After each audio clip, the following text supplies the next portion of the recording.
여러분 안녕하세요. 오늘은 지난번 영상의 두 번째 영상입니다.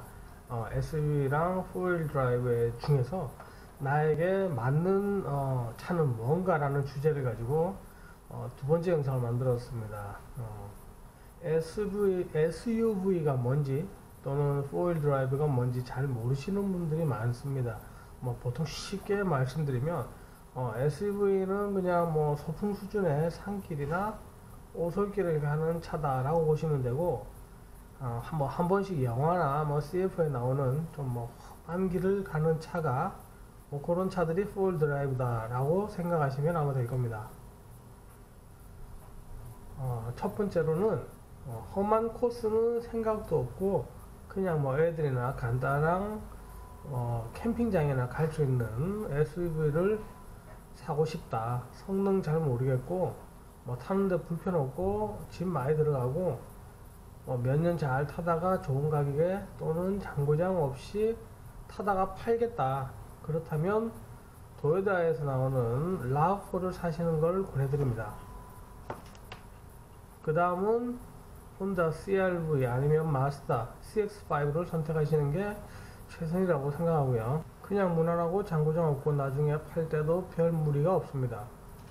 두 번째, 위에 나열한 부분도 중요하지만 그래도 내가 운전을 좀 하고 특히 코너링의 재미가 뭔지 아는데 가족과의 여행 때문에 SUV를 사고 운전 재미도 필요하다면 마스다 CX-5나 스바루 포레스터 또는 폭스바겐에서 나온 티구안을 추천합니다. 그러면서도 나중에 대팔 걸 또 생각하신다면 어쩔 수 없이 마스다나 스바루로 가시는 게 낫지 않을까 라고 생각합니다. 세 번째, 일반적으로 제가 말씀드리는 SUV는 오솔길이나 그냥 포장되지 않은 정도의 그 정도의 코스만 가능하다고 보시면 되고요. 그리고 더 정확한 비유는 내가 사려는 차의 CF 광고를 유심히 보시면 됩니다. 예를 들어 내가 도요타 RAV4를 사고 싶다면 TV에서 그 차가 산길을 달리는지 시내 중심가를 달리는지를 보시면 정확합니다. 만약 그 차가 시내 중심가를 달린다면 그 차는 시내 주행 90%의 비포장은 10%라고 생각하시면 되고, 또는 포드 레인저를 사고 싶은데 광고에서 산속 험한 길을 달린다면 그 광고에 나온 것과 같이 충분히 그 정도의 오프로드는 가능하다고 보시면 됩니다. 그리고 네 번째, 나름 위에 언급한 것보다는 좀 더 험한 길을 갈 계획이 있거나 집 랭글러와 같은 차량을 볼 때 마음이 설레고 뭔지 잘은 모르지만 그런 험한 길을 가고 싶다고 하시는 분은 승용급으로는 최소 프라도죠. 도요타 프라도 이상 또는 랜드크루저 아니면 닛산 페트롤을 선택하시면 됩니다. 그리고 집 랭글러는 개인적으로 추천하지 않습니다. 가능하면 사지 마세요. 그 이유는 간단합니다. 한국과 같이 작은 나라에는 어울릴 수 있는데 이곳 호주같이 땅덩이가 큰 나라에서는 그 차로 갈 수 있는 곳이 많지 않습니다. 실내가 너무 작고요. 짐도 많이 실을 수도 없고 덩치에 비해 기름도 많이 먹어 장거리용으로 적합하지 않다는 겁니다. 그리고 미국에서 부품을 수입해 와야 되기 때문에 부품값이 일본 차들보다 장난 아니게 비쌉니다. 내 말 안 듣고 오프로드 끝판왕이라는, 왜 그런 말 하나 몰라. 정통 오프로드라면 또 말은 되는데 오프로드의 끝판왕이라는 말도 안 되는 소리에 현혹돼 가지고 샀다가 결국 일본 차로 넘어오시는 분들이 상당히 많습니다. 랭글러 아니고도 사실 오프로드의 끝판왕 많습니다. 다섯 번째, 유트 픽업이라고도 하는데 이런 차들은 선택의 폭이 넓습니다. 그리고 웬만한 오프로드에서도 발군의 실력을 보입니다. 도요타에서 나온 하일럭스나 포드 레인저, 닛산 나바라 이스드 뮤 X, 아마로, 그리고 마스다 BT50, 흔히 많이 팔리는 유트 종류들인데 특히 이런 유트들은 판매량이 많다 보니까 오프로드를 타기 위한 애프터마켓 용품들이 많습니다. 그래서 오프로드를 즐기기엔 오히려 선택의 폭이 넓습니다만 그래도 오프로드에서의 뭐 오프로드를 특화해서 순위를 굳이 매긴다면 포드 레인저나 이수지 VUX가 뭐 여러 가지를 봤을 때 오프로드 성능이 조금 더 낫다. 그렇다고 말도 못하게 나은 건 아니고요. 조금 더 낫다라고 보시면 됩니다. 여섯 번째, 많은 분들이 토요타에 대해 너무 큰 기대가 있습니다. 뭐 장고장 없고 대팔 때 유리하다라고 많이들 말씀하시는데 뭐 대부분 맞는 말씀입니다. 뭐 그렇지만은 꼭 그렇지만은 않다는 걸 기억하시기 바라고요. 다시 팔 때 유리한 건 사실입니다. 하지만 개인 대 개인의 거래를 따라 가능한 이야기지 뭐 딜러에게 가져가면 어떤 차를 가져가도록 토요타라고 해서 달라질 거 없고요. 완전 똑같습니다. 뭐 다른 차랑 사실 별 팔 때 리세일 밸류 뭐 전혀 좋지 않습니다. 그거 생각하셔야 되고요. 그리고 올해 계속 타실 생각이면 굳이 토요타를 고집할 필요는 없고, 특히 유트의 경우에는 다른 차들도 뭐 내구성이 그렇지만 다른 유트들도 내구성은 상당히 좋습니다. 그래서 그 점도 한번 생각해 보시는 게 좋지 않나라고 생각하고요. 일곱 번째, 디젤 차의 경우 그리고 험로 위주의 오프로드용으로 탄다면 뭐 10년 정도 또는 그 이상의 차를 구입해도 무방합니다. 하지만 사실 제 생각은 오히려 10년 이상 된 뭐 정확하게는 DFF가 없는 옛날 디젤 차를 사시라고 권하고 싶습니다. 요즘 강화된 디젤 기준 때문에 DPF 때문에 디젤 차 관리에 사실 돈이 더 많이 들어가고요. 까다롭게 된 게 요즘 신차들의 현실입니다. 하지만 호주의 경우 한국과 달리 노후 디젤 차를 환경 오염의 주범이라고 해서 뭐 폐차를 권장하고 하지 않기 때문에 차라리 관리 잘 된 오래된 디젤 차가 더 나을 수 있다고 말씀드립니다. 그리고 내가 10만 킬로 산 중고차를 오일 잘 갈고 잘 관리해서 40만 킬로, 50만 킬로 이상 탈 수 있습니다. 그만큼 오래 탑니다. 하지만 히스토리가 어떻게 되어 있는지 모르는 30만 킬로짜리 또는 10년 이상인 중고차는 신중하게 보고 사셔야 합니다. 특히 엔진 쪽 누유나 누수는 수리비가 몇천 불 이상 올라갑니다. 그래서 새는 데가 없는지를 중점적으로 잘 보셔야 됩니다. 여덟 번째, 요즘 나오는 신차들의 문제점. 어떤 분들은 뭐 사막의 롤스로이스라고 하는 랜드로버가 특히 디스커버리가 정통 오프로드라고 말씀하시는데 뭐 맞습니다. 맞는데 저는 뭐 그런 차들은 그냥 도심형 SUV이지 오프로드용은 아니라고 생각합니다. 또 그 차로 산에 갈 생각은 하지 말라고 말씀드리고 싶습니다.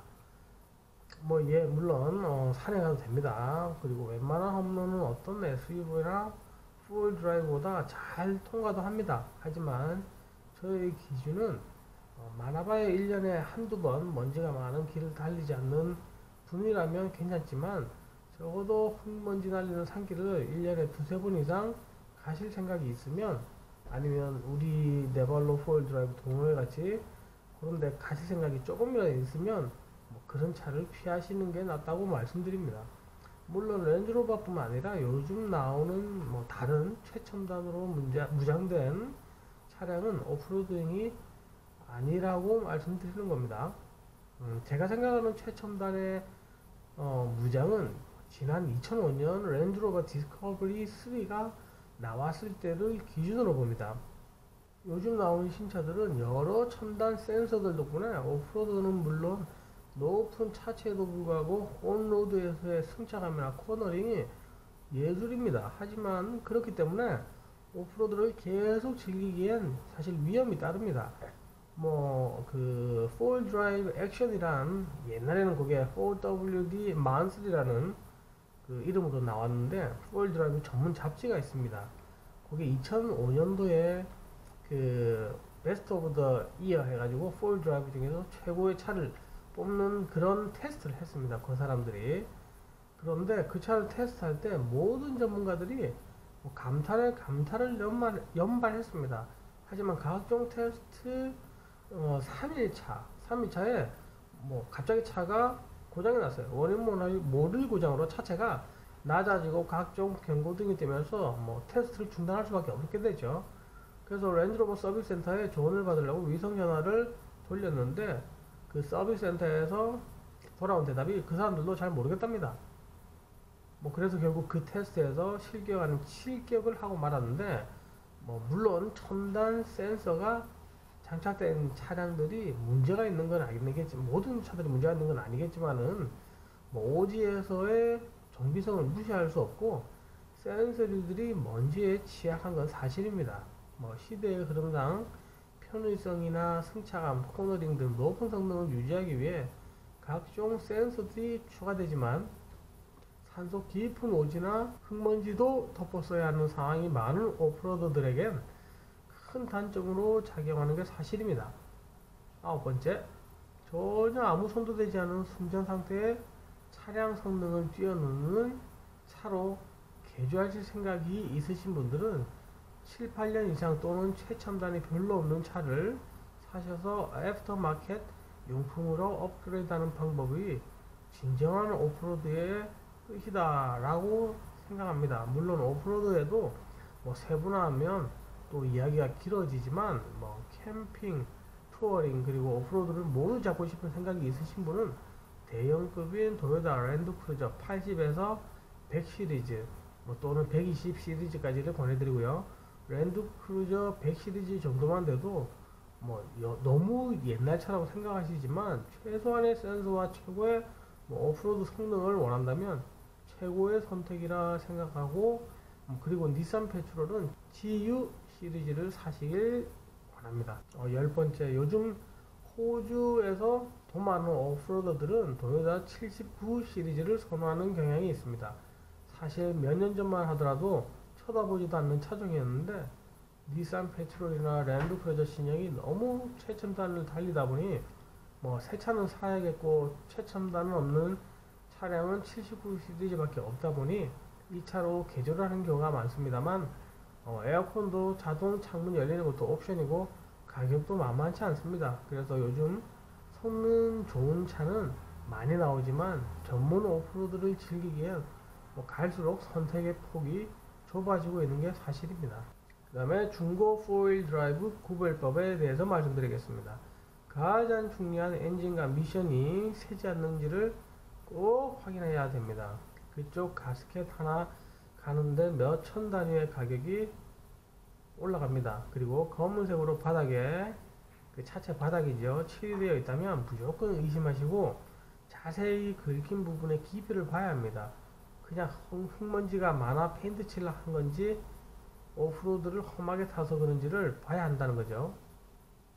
그리고 또 하나는 타이어가 새 건지 또는 이빨, 트레이드가 맛이 갔는지 등을 보는 겁니다. 예로 차는 인치업을 해놓고 무전기 등 각종 장비가 장착된 걸로 봐서 나름 오프로드를 탄 것 같은데 타이어는 일반 온로드용 타이어라면 뭔가 숨기는 게 있다고 보시면 됩니다. 그러니까 너무 험하게 타서 타이어가 너무 너덜너덜해서 그냥 새로 팔 때 모든 사람들한테 잘 팔라고 중국산 싼 타이어를 넣은 경우라는 거죠. 그리고 오프로드용 타이어가 장착되어 있지만 뭐 이빨 패턴이죠, 이 부분이 깨끗하다면 그 차는 그냥 멋으로 오프로드 차량을 꾸미고 거의 오프로드를 뛰지 않은 또는 아예 오프로드를 뛰지 않은 뭐 그런 차량인 경우도 많습니다. 그러니까 이 남들한테 보이기 위해서 멋있게 오프로드용으로 꾸미기만 하고 전혀 산을 타지 않은 차들이죠. 근데 그런 거 진짜 구하시면 따로 돈 들일 게 없이 탈 수 있기 때문에 그게 아마 대박이 아닌가 라고 생각을 합니다. 매연, 특히 유심히 보셔야 되는데 뭐 매연이 없다면 건강한 엔진이고요. 그리고 뭐 타이어에 대해서 한 말씀 더 드리자면 그 타이어는 숨길 수가 없습니다. 예를 들어서 차체 바닥은 페인트를 칠한다든지 해서 숨길 수가 있는데 타이어는 오프로드를 심하게 타면 이빨이 맛이 가고 뜯어집니다. 그래서 그렇게 너무 많이 뜯어졌다 그러면 그건 너무 심하게 탄 거죠. 근데 아까 말씀드린 것 같이 그걸 가리기 위해서 타이어를 아예 그 싼 중국산으로 바꾸는 경우가 있습니다. 그래서 그게 그 원래 꾸준하게 타던 타이어인지 아니면 이번에 팔면서 그것만 눈 가리는 식으로 바꾼 건지를 잘 보시는 게 중요한 포인트 중에 하나라고 생각을 합니다. 특히 4월 드라이브에서. 여기까지 준비한 영상을 마치겠습니다.